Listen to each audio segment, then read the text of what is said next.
Great Power, Chapter 11, The Cure. Piper set back to work as Dr. Connors excused himself. Sam was still stunned as Piper dodged around him to one of the computers, feeding in new information. Then she turned to the still writhing sample of venom that had so recently been the blood of her friend. It was simple, really. Well, she thought so. Venom had been hiding in the cracks in the DNA, the spaces no one really understood. Well, not yet. It had snuck its way into Harry's genes, and it was going to be a bitch to untangle. Unless... She keyed in her access codes to her Uncle Bruce's files kept by S.H.I.E.L.D. She nodded to herself as she flipped through one of his papers, one of many theories on mutates and a possible cure. A gene cleanser, designed to separate the human genome from anything foreign. It was a paper he and Reed had been working on. Something that could, maybe, get Ben Grimm back to normal. They'd never been able to get it to work, but maybe with a few tweaks. Something to get the formula to directly target Venom, to target her cells inside the symbiote. It could work. She ducked under Sam's arm as he turned to speak to her, only to find her with another needle in her hand. He swore and grabbed her arm. "Okay, Webbs, back up. Venom is you, but also Harry? I am very lost here." Piper shook off his hand and drew another blood sample. Sam gulped loudly. He'd never been a fan of blood, much less that of someone he cared about. She turned to the table and began to mix chemicals. "Venom and I have a nearly identical DNA structure, beyond a close family tie. The inert Venom symbiote and my blood are nearly identical. It took me a few tries to find the differences. The active Venom symbiote? Well, whoever did this, they're an unqualified genius. I don't know if even I would be able to recreate what they did. Not that I want to, but my point remains that there are maybe 4 people known to be alive at this point who might be able to do this, who have enough knowledge of biology, entomology, mutates, and cross-species genetics." She trailed off. "Spidey?" He laid a hand on her shoulder. She didn't respond for a minute. "Piper, are you okay?" Sam asked, shaking her slightly. She jumped like she'd forgotten he was there. She nodded and turned back to her table, continuing to mix chemicals. "I'm hoping this separates Venom from Harry's genome. If I do it right, it should make it impossible for it to grab back a hold of him, too. But I'm not sure. This has been attempted before, but the subject was willing, and the problem they were fixing wasn't hostile and out for blood." Piper's hands shook slightly, and Sam caught her wrist as she nearly dropped the vial in her hand. He set it back where it had come from and pulled her close. He checked the door, which Dr. Connors had closed behind him. He gently pulled her mask off her face and frowned as she looked down at her feet. He pulled her into a hug and waited as she sniffled. She pulled back first and looked up at him. Tears were streaking her face. "It's all my fault, Sam. This thing came from me. All that anger and hate inside Venom, I know where it came from. Because it came from me." She broke down again and he pulled her back into a hug. "Piper, anger, hate, they don't define someone. You've been through more than anyone our age that I know. You've lost family twice over.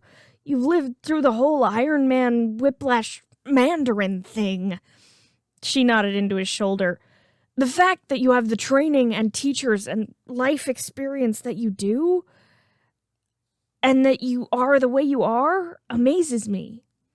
You've been taught by 2 of the most deadly assassins in the world, not to mention all the bodies Captain America had to pile up to get Hydra way back when, but you refuse to kill. You don't harm if it isn't necessary. That makes you better than Venom. Venom is what you could have been. What you choose not to be." He got no further as her lips pressed to his. Every thought flew out of his head as he wound a hand into her hair and one around her waist. Her lips were chapped, and she smelled a bit like salt from the tears that had so recently been running down her face.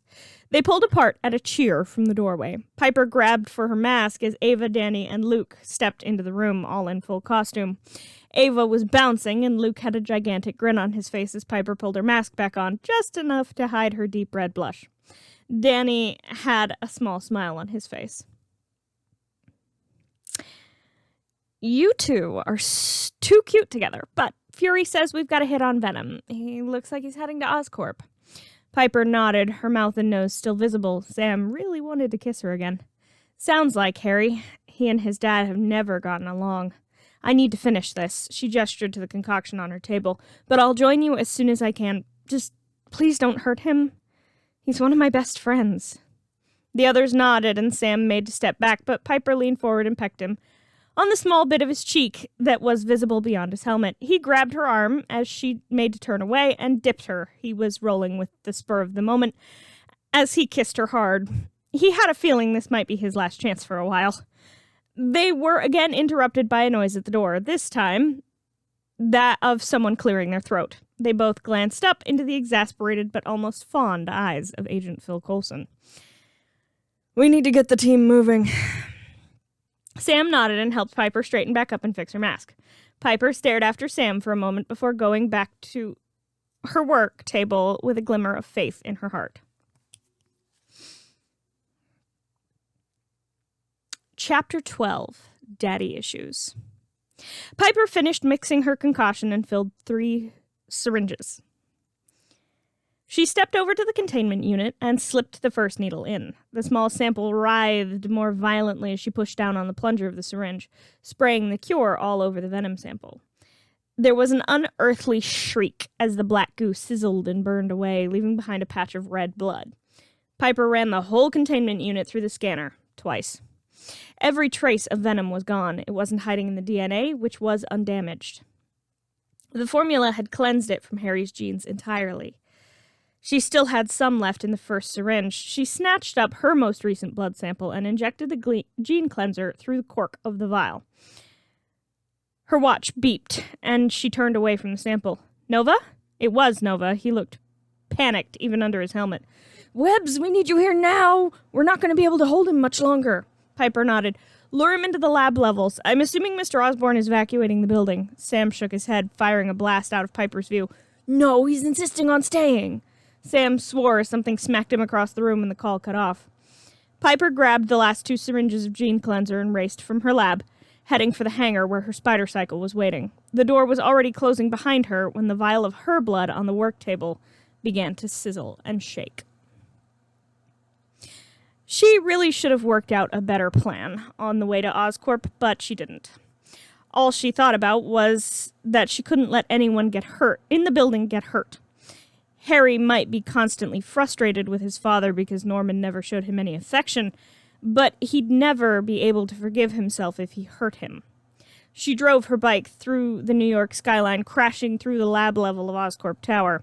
She was just in time to yank Norman Osborn out of the way of Venom's grasping claws. The hulking figure roared, its long tongue lashing the air. She took a second to take in the scene around her. White Tiger and Power Man were down for the count, laid out across the room like they'd been thrown. Iron Fist was covering them as they began to stir. Nova was stuck in so much webbing she could only see the top of his helmet and his vague glowing outline, but he was still fighting, so she wouldn't worry about him for the moment. I hear you're looking for me, big guy. The maw that split Venom's face peeled back in a horrific parody of a smile, teeth so sharp and jagged it was a wonder he hadn't bitten off his own tongue. He lumbered forward. You want me, big guy? You're gonna have to catch me. Then, without taking her eyes off Venom, she gracefully dove back out the window, leaving her bike behind. Venom roared, and ignoring Norman Osborn, who was looking slightly shocked and almost scared as Iron Fist ran to the broken window to see where Spider-Girl was leading Venom.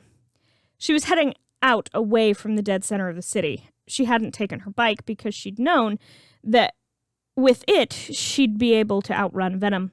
He was big, but it made him slower, much slower than her. Iron Fist helped Norman Osborn to his feet. We will make sure Venom is taken care of.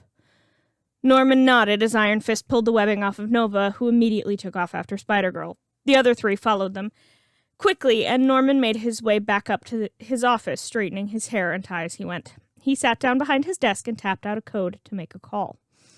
The call was answered by a man with greasy hair that was far too long and unkempt. His skin was gray, like he hadn't seen the sun in quite some time. His eyes were hidden behind thick glasses, but it was the machinery wrapped around his chest that moved every time he breathed, and the four mechanical tentacles coming up from behind him that were the most interesting features this man had. Octavius. Venom is a failure. If it was possible, the man went even more pale. Mr. Osborn, Venom was just a first attempt. Norman Osborn nodded. Yes, I'm aware. The first sample of Spider-Girl's DNA we managed to get our hands on, and you squander it on an uncontrollable symbiote that has taken up residence in my only son.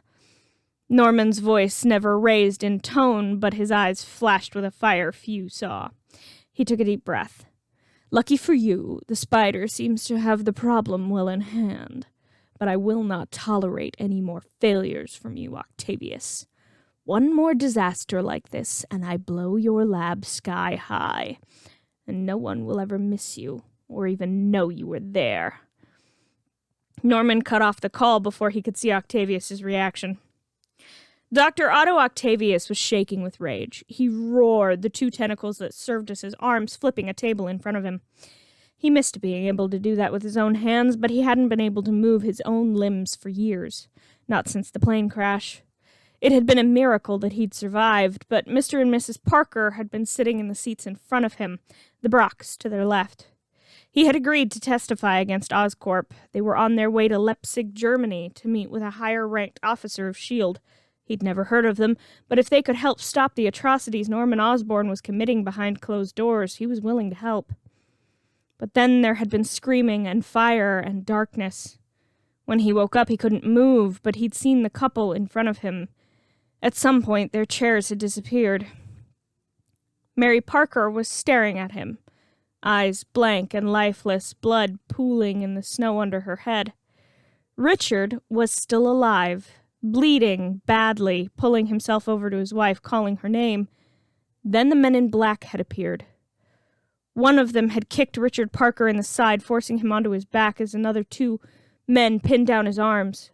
The other man grabbed the scientist's head and snapped his neck in one smooth move, before letting him drop, his head tilted at an odd angle, eyes wide, and staring at his wife. Another of the men had called to the others as he flipped Dr. Octavius over.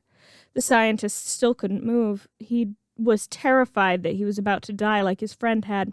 But then a needle had slipped under his skin and he'd blacked out. To a view of the man who'd killed Richard Parker, pulling a silver suitcase out of what was left of the overhead compartment. When he'd finally woken back up, he'd been here, with the mechanical arms attached to what was left of his spinal cord, their mechanics directly connected to his brainstem. The mechanism wrapped around his chest served as a much more complicated iron lung. His had been damaged in the plane crash. He could feel nothing below his neck, and he'd been too afraid to argue when Norman Osborn had shown up and told him he was being given one more chance. He'd never left the confines of his lab since the day he'd woken up, his own fear keeping him prisoner as much as the need to charge his arms. Spider-Girl was his key to freedom. If he could figure out how to catch her, how to give Norman Osborn the power to create more of her, he could finally get free of the monster that had turned him into one. Or at least, that's what he told himself. He knew he was never really getting out of here. Even if he managed it, some part of him would always be trapped by what he'd done over the past 12 years. The experiments he'd made possible that Norman had either taken credit for if they wound up succeeding, or that were buried even deeper than him and the bodies of his test subjects if they failed. The bottom line was that Norman Osborn had to go. He just had to figure out how to do it. His demise had to be poetic. Something his hubris created, bringing him to his knees, would do. But he needed Spider-Girl first.